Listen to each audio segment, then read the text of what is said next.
Lots of folks probably going to be coming back to work a couple shades darker than they normally are. Or kind of worn out. This heat really wears you out. It's exhausting. Oh, yeah. Yeah, I think it just plays on everybody. I mean, you're worried about, I mean, it can be really dangerous out there for all life. So I consider it good nap weather. Yeah, it really is, especially if you have air conditioning or a good fan, I would say, somewhere in a dark place in the shade, maybe even the fan outside in the shade, probably just with this kind of heat. Yeah, with a little kiddie pool. That's what we need. So we are looking at those brutal temperatures this afternoon. Yesterday, they were a little bit hotter. We had highs around 112 degrees and 109 degrees, 108. So at least we're not seeing that. At least we're not seeing that this hour too. So that's good. We're headed in the right direction, but it is still very dangerous out there for the interior locations. You can see we're still seeing the triple digits here. We've got 106 degrees this hour in Bradley, 102, 103. We've got the 90s. And of course, along the coast, it has been beautiful. We've got sunshine around the bay and some breezy conditions with those highs only in the 60s. So we've got 68 right now in Monterey after a daytime high of 70. Very pleasant, very comfortable. So we do have those microclimates. Thank goodness for that. So hopefully everybody did get to head to the coast and enjoy a little bit of relief. It did seem busy out there today on my way into work. And we're taking a look at the bay here. We do have some of those clouds beginning to roll in already. We did have some patchy fog overnight, a little bit of drizzle, could be the case for tonight as well. We do have more clouds rolling in. In fact, we've got those high clouds across much of the area, and that will be on the way for tomorrow as well, as our weather pattern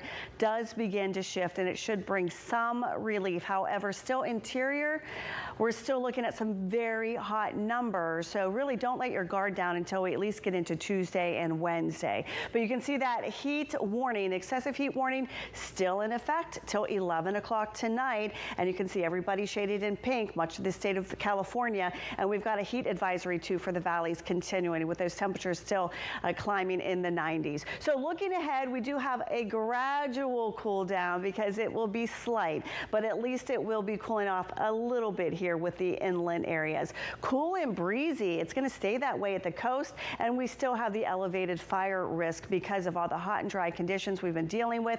We've got dry brush out there, that dry grass, and that ignites really easy, really quickly. So we do need to be careful about that and continue that. So winds right now, a little bit of a sea breeze, and we've got some breezy conditions inland, really not helping though with those very hot temperatures. So we will continue to see that, but however, aloft in the upper atmosphere, we've got a southerly flow, and that's what's bringing in the moisture, the clouds. So you're seeing the high thin clouds. We're still seeing sunshine filtering through, but look what's happening here for later tonight, and it looks like that could affect the northern bay, north of us, up around San Francisco, where we do have a chance of a little bit of instability, maybe a couple dry thunderstorms. It will be isolated, but I think it will be to the north of the area. However slight it is, there's still a chance for that. So for us, it looks like we're going to stay dry, but we do have the clouds rolling in, and we will begin to see a cooling period. Definitely by Tuesday and Wednesday,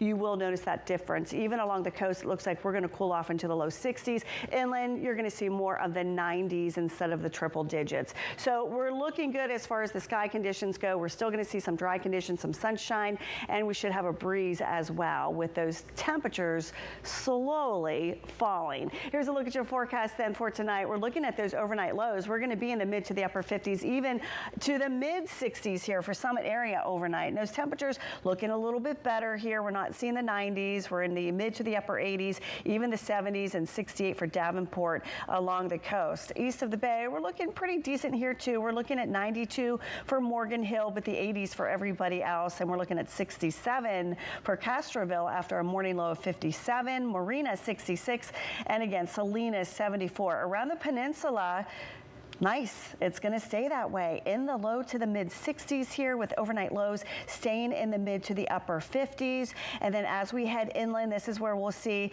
just a couple readings here in those typical hot spots. 101 for Bradley. You'll probably notice though, that's going to feel a little bit better. Parkfield 102.